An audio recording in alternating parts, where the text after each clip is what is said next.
Le podcast du Centre national du livre aime les écrivains, qui débarquent dans les grands entretiens pour faire entendre leur voix unique. Au programme Chemin de traverse, écriture qui bouleverse. Écoutons les pensées, sages, énervées, extatiques, et laissons-nous bousculer pour ne plus revenir à l'identique.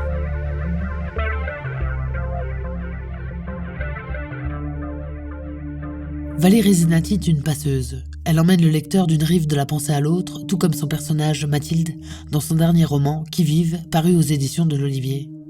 Mathilde est professeure d'histoire-géographie. Elle a vécu le confinement entre angoisse et pause réflexive bienvenue dans un monde malmené.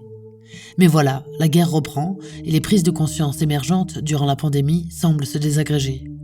Aussi, lorsque son grand-père fantaisiste et blagueur décède, Mathilde décide de partir à la recherche de l'histoire des mystérieux feuillets retrouvés dans la table de nuit de la maison de retraite. Direction Israël, Léonard Cohen et un cousin qu'elle n'a pas revu depuis l'enfance. Valérie Zenati a obtenu une bourse de création pour l'écriture de ce livre. Qui vive dans son livre, c'est parti. Bonjour Valérie Zenati. Pour se sentir vivant, faut-il être plongé, parfois, dans l'obscurité ? Je pense qu'il est bon d'être plongé, en tout cas, dans une forme de pénombre ou de clair-obscur.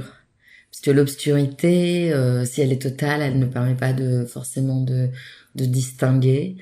Après, puisque la question est pour se sentir vivant, il faut en tout cas que même si l'obscurité est là, il y a une forme de clarté intérieure qui permette de distinguer justement ce qui fait qu'on se sent vivant. Mais je pense que la question du clair-obscur et d'un contraste justement entre ce qui peut être du côté des ténèbres et du côté de la lumière fait que c'est dans ces moments-là que la sensation d'être vivant peut être pleine. Votre titre, Qui vive, est polysémique, comme si votre personnage principal, Mathilde, se situait à la lisière des morts et des vivants. Pouvez-vous nous raconter la genèse de votre livre ? La genèse n'est pas vraiment présente dans le livre tel qu'elle est. C'est toujours des choses qui se passent, qui se passent autour et qui donnent naissance. Et plusieurs choses ont donné naissance à ce livre, je pense. Il y a toujours plusieurs racines. L'une d'elles, je peux la dater plus ou moins, c'est la fin de l'année 2020, début 2021, au moment des confinements et couvre-feu. C'était au moment des couvre-feux pendant la pandémie. J'étais en état de préécriture, on va dire, c'est-à-dire ces moments où je n'ai pas un livre en cours, mais où je sens qu'il y a quelque chose qui commence à pousser en moi, et j'essaie de l'attraper avec des mots, des idées qui me traversent, quelque chose que j'aperçois dans la rue. Ça peut être 1000 étincelles qui font que ça prend feu ou pas, on va dire, les choses comme ça. Et parmi toutes ces étincelles, qui en général ne donnent rien d'autre qu'une petite étincelle du moment, il y en a eu une qui a commencé à allumer un petit feu qui m'a habité pendant 3 semaines, et c'était la vision d'une femme qui entrait chez elle dans un couloir et qui disait à voix haute « Je suis entrée chez moi et j'ai accroché ma colère à un clou ». Et cette phrase, qui n'est pas présente dans Qui vive, m'a beaucoup intriguée, parce que je ne comprenais pas d'où elle sortait. Et j'ai commencé à écrire pour essayer de cerner qui était cette femme qui entrait chez elle et qui accrochait sa colère à un clou. Et c'est comme ça qu'assez rapidement, j'ai trouvé Mathilde, à la fois dans son enfance et dans le temps présent qui était celui de la pandémie. Et ça a été, on peut appeler ça la genèse du livre. Ensuite, il y a d'autres éléments qui ont joué. Et si je reprends votre terme de genèse, il y a un autre élément qui n'est pas présent dans le livre, mais qui a accompagné l'écriture. C'est que pendant ce moment de contact avec Mathilde, de prise de contact avec ce personnage et d'investissement de ce personnage, j'ai ressenti la nécessité de traduire le début de la Genèse, de la Bible, puisque je traduis de l'hébreu. Et que dans ce moment où quelque chose du temps était si bouleversé, le moment de la pandémie, du temps personnel, intime, du temps de chaque vie et du temps collectif, j'ai eu besoin de retourner à l'origine, non pas l'origine des temps réels, parce que je ne suis pas croyante, mais dans la narration de l'origine des temps. Et pour y retourner, j'ai traduit à ma manière le premier chapitre de la jeunesse. Donc voilà, et ça accompagnait la jeunesse de ce livre. Votre personnage principal, Mathilde, perd son grand-père, retrouve des feuillets dans la boîte de nuit. Mais c'est bien, la boîte de nuit, ça aurait beaucoup plu. Non, mais gardez-le, je veux pas que ce soit coupé au montage. La boîte de nuit aurait beaucoup plu au grand-père qui dit il faut danser, les gens qui ne dansent pas sont tristes comme des mouchoirs à fondre l'âme. Donc c'est très bien la boîte de nuit et ça lui aurait beaucoup plu. Ça correspond au grand-père, mais c'est effectivement dans la table de nuit ou la table de chevet que les feuillets ont été retrouvés. Oui. Ils ne correspondent pas, en tous les cas, à des éléments de l'histoire familiale. Tout à fait. Donc, votre personnage décide de partir en Israël. Oui. Et en fait, de trouver une réponse. Une réponse, un sens, peut-être. Voilà, je préfère le mot sens au mot réponse parce que les questions que se pose Mathilde sont bien trop vastes et existentielles pour qu'on puisse considérer qu'il existe réellement une réponse. Après, vous évoquez ces feuillets retrouvés après la mort de son grand-père et ça correspond aussi donc évidemment, la mort du grand-père est un élément très intime et personnel, mais c'est pris aussi dans ce temps de la pandémie que j'évoquais, dans le temps de la guerre en Ukraine, et dans un moment de bouleversement de l'histoire, où il semble à Mathilde, qui est professeure d'histoire, que l'histoire devient aphone, et qu'en tout cas, il n'y a plus de sens, justement. Il n'y a pas un sens précis à l'histoire. Et c'est pour ça que je reprendrai la question du sens concernant le départ de Mathilde. On dit d'elle aussi qu'elle est désorientée, et elle-même. Et donc, quand on est désorienté, on cherche plus un sens, un sens. Alors, j'allais dire dans le sens d'une direction. Oui. Quelle direction peut-elle prendre quand tout semble confus. Quand tout semble confus, quand les événements qui se succèdent l'ont mise à l'arrêt, la pandémie a mis corporellement à l'arrêt.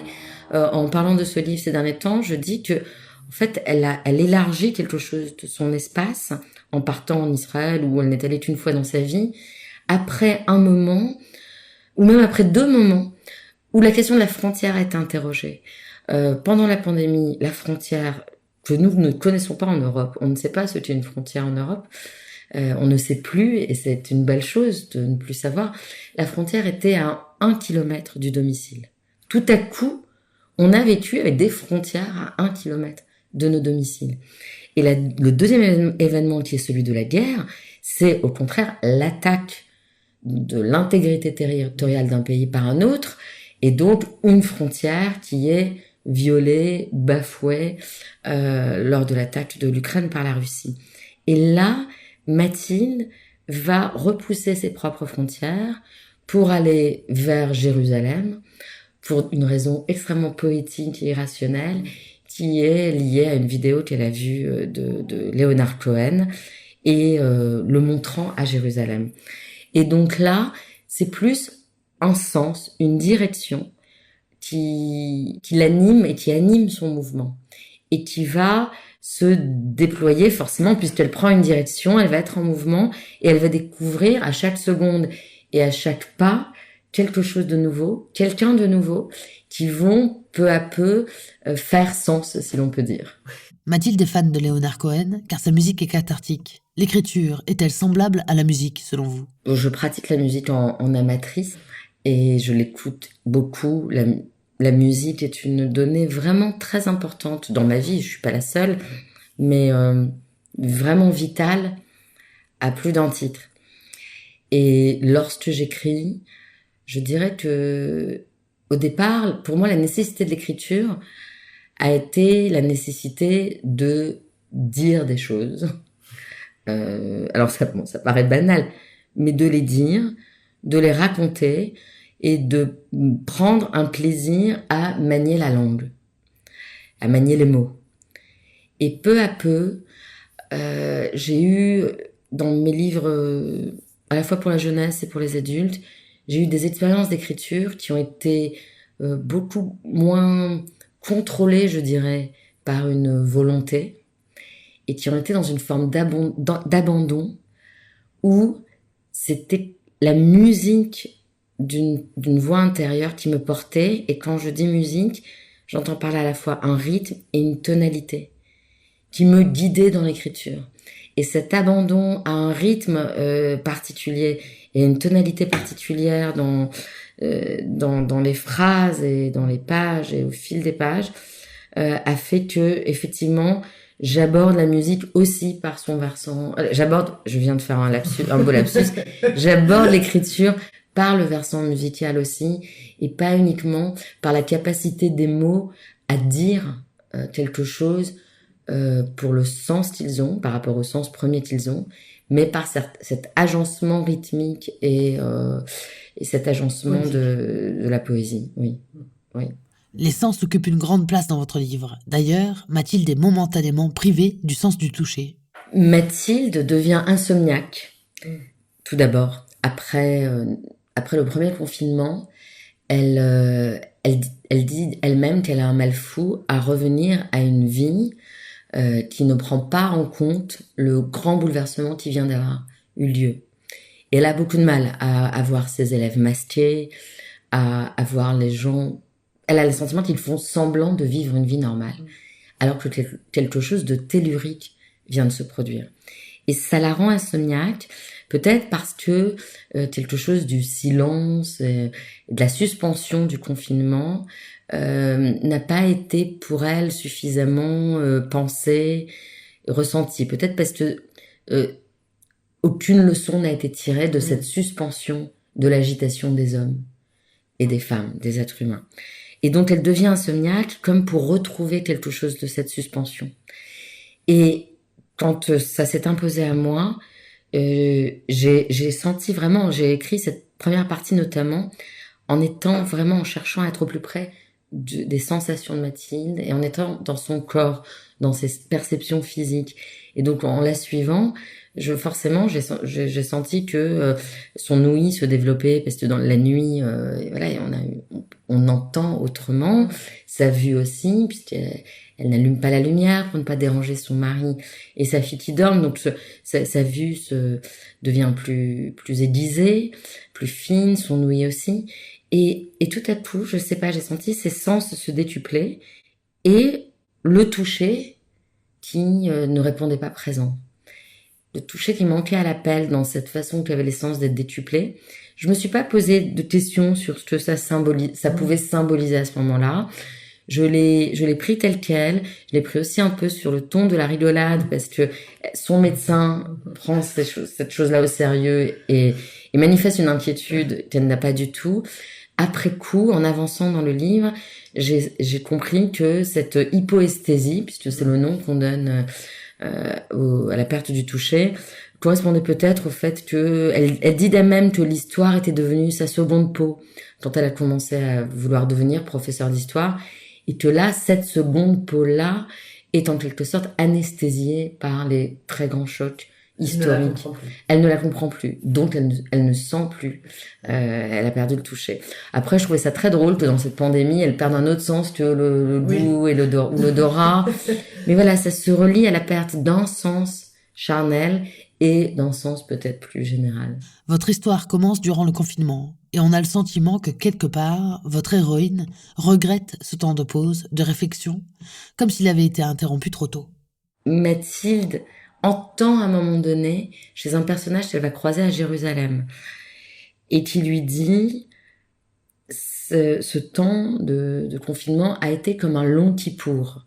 Et Kippour, qui est une fête juive très solennelle et qui est celle du retour sur soi, de la remise en question, de ce moment où on remet le compteur à zéro. Il se trouve qu'elle a de l'importance, cette fête a de l'importance dans le livre, donc c'est pas un lien inattendu, enfin en tout cas c'est pas un lien incongru que vous faites pour moi là. C'est pas à prendre au sens religieux évidemment, pratiquant ou croyant, puisque le livre est traversé par cette question de perte de la foi de façon générale, à travers Mathilde et à travers plusieurs personnages, mais c'est un livre qui prend à l'intérieur d'un regard qui pourrait être celui de la religion, de la spiritualité, et qui était aussi celui de Leonard Cohen. C'est pas un hasard si Leonard Cohen... D'ailleurs, le livre commence plus précisément avec l'annonce de sa mort, qui est comme une sorte de prologue à ce qui va suivre. L'annonce de la mort de Leonard Cohen, l'élection de Donald Trump, comme une tonalité poétique et politique à la fois. Et là, ce que vous dites là, oui, ça rejoint la nécessité qu'ont les êtres humains, finalement, qu'ils soient croyants en un Dieu ou pas, d'être à un moment donné dans une réflexion sur l'existence et sur les mouvements de leur existence. Ça me semble primordial. Et là, vous disiez, est-ce que c'est Mathilde ou est-ce que c'est moi? Je veux bien volontiers me confondre avec Mathilde dans cette quête-là. Même si moi, j'ai pas eu le temps dont elle dispose elle, puisqu'elle a la chance d'être l'héroïne d'un livre. Moi, je suis un être de chair et de sang qui vit sa vie, qui doit affronter des questions quotidiennes qui sont pas toujours existentielles. Elle peut le faire. Et elle regrette que ce moment qui a été de l'ordre de la révélation pour beaucoup de gens. Si vous interrogez les gens autour de vous, certains vous diront qu'ils ont adoré le premier confinement, d'autres qui l'ont détesté, mais pour tous, ça a révélé quelque chose, de même de leur rapport à la vie, de leur rapport au temps, au travail, à leurs habitudes culturelles ou autres. Et Mathilde et moi avec regrettons qu'il n'y ait pas pu y avoir une réflexion plus longue, plus vaste, politique, sociologique, éducationnelle, culturelle, sur ce qui s'était passé et comment on pouvait peut-être changer certaines choses après ça. Ça paraît utopique, mais les livres sont là pour porter aussi des utopies dans un réel qui est très malmené et où ce temps-là n'existe pas. Il y a un passage très poétique dans votre récit où l'héroïne se réfugie dans une ruine sur le plateau du Golan. La ruine, ça évoque quoi pour vous? Merci beaucoup pour cette question parce que j'ai déjà fait beaucoup d'entretiens autour de ce livre et finalement ce passage-là n'a pas été évoqué réellement jusqu'à présent. Alors que pour moi, il est peut-être l'un des cœurs du livre. Donc ça me fait extrêmement plaisir que vous inscriviez Mathilde, à ce moment-là où, dans son errance en Israël, elle se retrouve et donc elle se perd sur le plateau du Golan, à la frontière israélo-syrienne. Donc là aussi, il est question d'une frontière, de nouveau.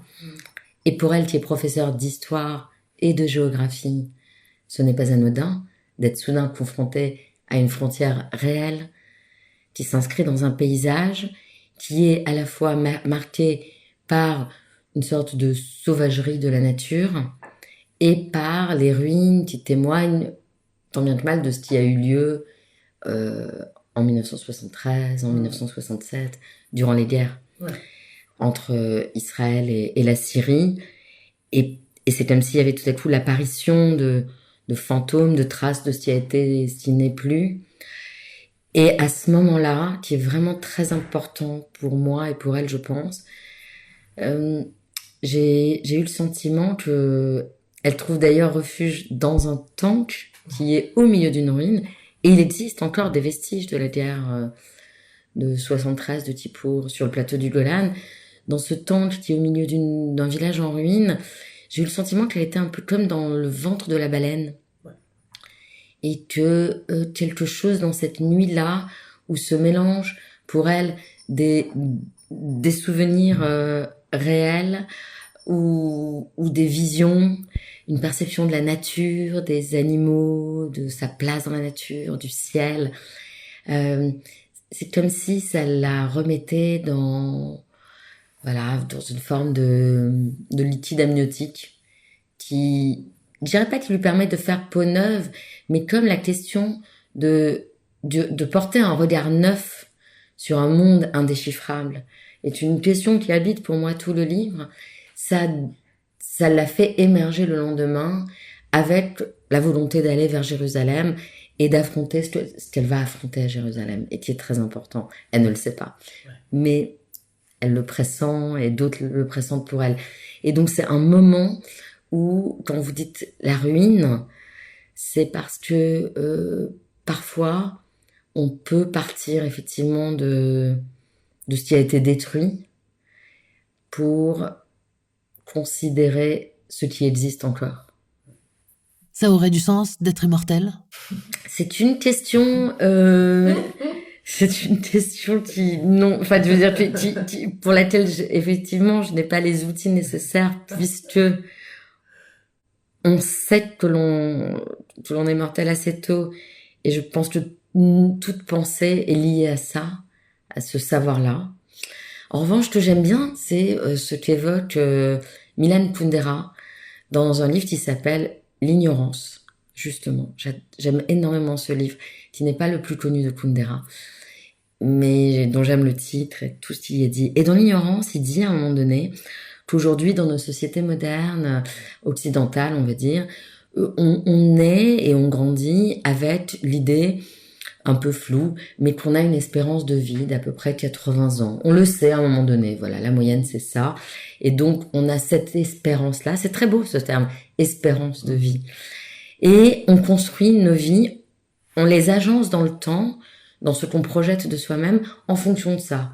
Le bac, les études, une union, des enfants, et on dessine un peu le canevas de sa vie par avance, en fonction de ses 80 ans. Mais il dit, d'abord, qu'il n'en a pas été ainsi de tout temps, et que dans d'autres pays, ce n'est pas forcément le cas. Mais il dit, si aujourd'hui naissait un être, un homme ou une femme, dont l'espérance de vie serait de 200 ans, tout simplement. Donc on n'est pas à l'éternité là. Mais on fait plus que doubler la mise. Tout son rapport au monde, à l'amour, au travail, aux études serait modifié. Parce que si on savait qu'on avait 200 ans devant soi, on étudierait peut-être un peu plus que 3 ans ou 4 ans. Ouais. On ne serait peut-être pas dans un désir de monogamie pour la vie. Tout le monde ne l'est peut-être pas d'ailleurs, mais ces schémas-là qui existent, de fonder une famille, de rester avec la même personne, etc., de travailler. Alors là, pour le coup, le débat sur l'âge de départ à la retraite serait forcément intéressant. Et donc, j'ai aimé qu'il ait élargi cette perspective, parce qu'elle sera peut-être un jour une réalité. Hein. Tout comme l'espérance de vie aujourd'hui atteint voilà, des sommets jamais égalés. Peut-être qu'un jour, cette question se posera. Et donc, voilà, organiser le temps, un temps de vie plus vaste, est déjà une question suffisamment pointue pour pas aller vers l'éternité qui me semble quand même difficilement envisageable. Il y a une citation de Victor Hugo qui revient plusieurs fois dans votre roman. Pouvez-vous nous expliquer pourquoi ? Ce passage-là, s'inscrit dans les feuillets qu'on évoquait tout à l'heure et qui sont transmis par le grand-père et qui sont, comme vous le disiez, détachés de l'histoire familiale.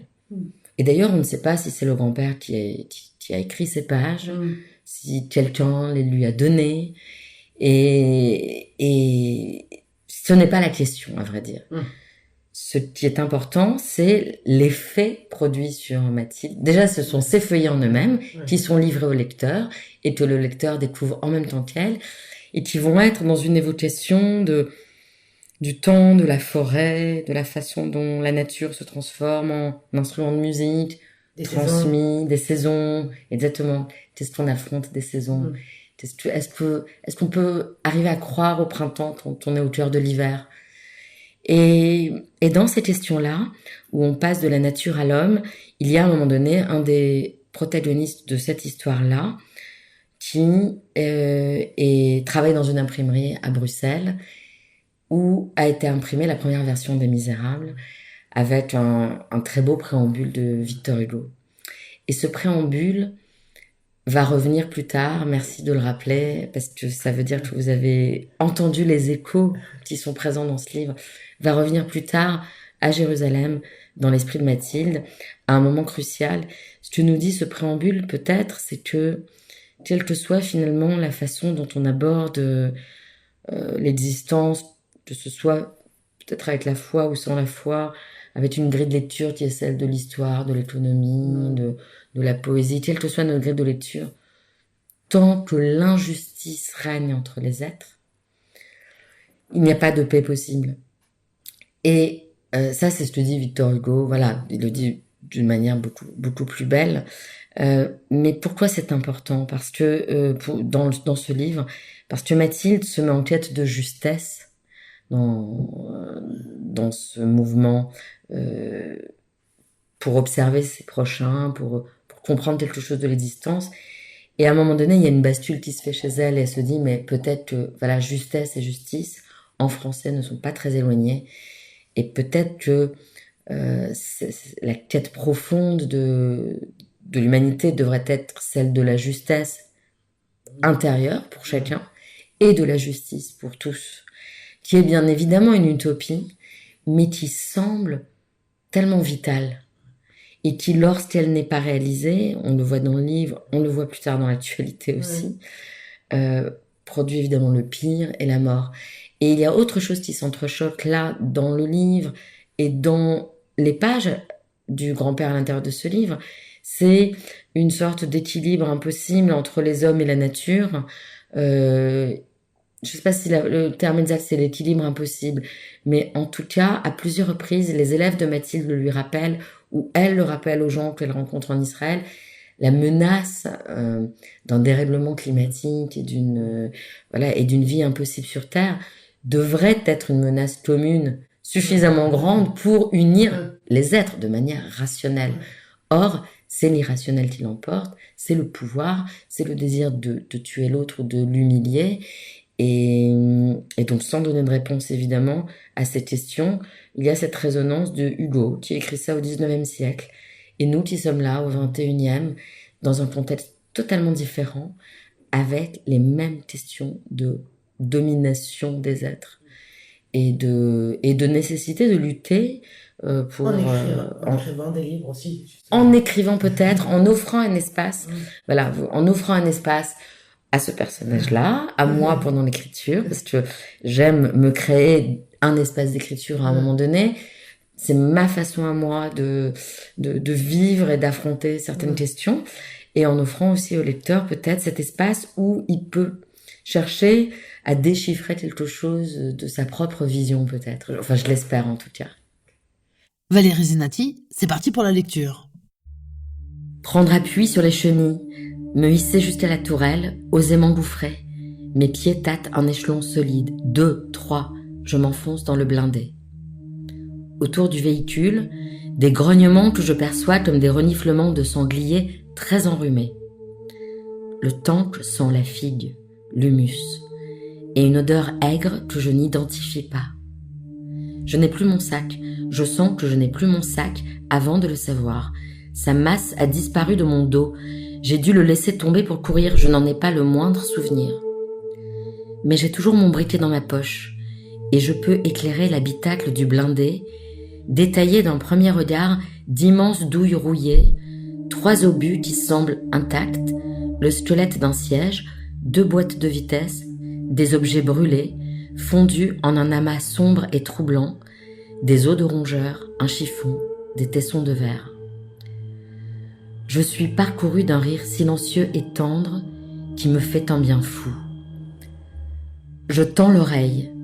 Les sangliers s'éparpillent, groins flairant le ras du sol, des raclements sont perceptibles juste ici. Je regarde de nouveau les obus et songe dans un sursaut que promener ici la flamme d'un briquet est très inconséquent de ma part, alors je m'assois dans l'obscurité, faisant confiance à mes yeux pour s'y habituer. Dans le cercle tracé par l'ouverture de la tourelle, un avion se distingue des étoiles en imprimant des pointillés. Le ciel n'est pas vide, mais je suis seule ici-bas, ni lâche, ni courageuse, car sans autre choix que d'être là, grisée par cette indéfinition et la sensation inédite d'être à la fois enfermée et à l'air libre. Merci beaucoup Valérie Zenati. Merci à vous. Qui vive, publié aux éditions de l'Olivier, est le 7e roman de Valérie Zenati. Elle a aussi écrit de nombreux ouvrages pour la jeunesse. Son 4e roman, Jacob, reçoit le prix du Livre Inter en juin 2015. Et son essai, Dans le faisceau des vivants, chez l'Olivier toujours, est récompensé par le prix France Télévisions, catégorie essai, en 2019. Valérie Zenati est également la traductrice de Aaron Appelfeld.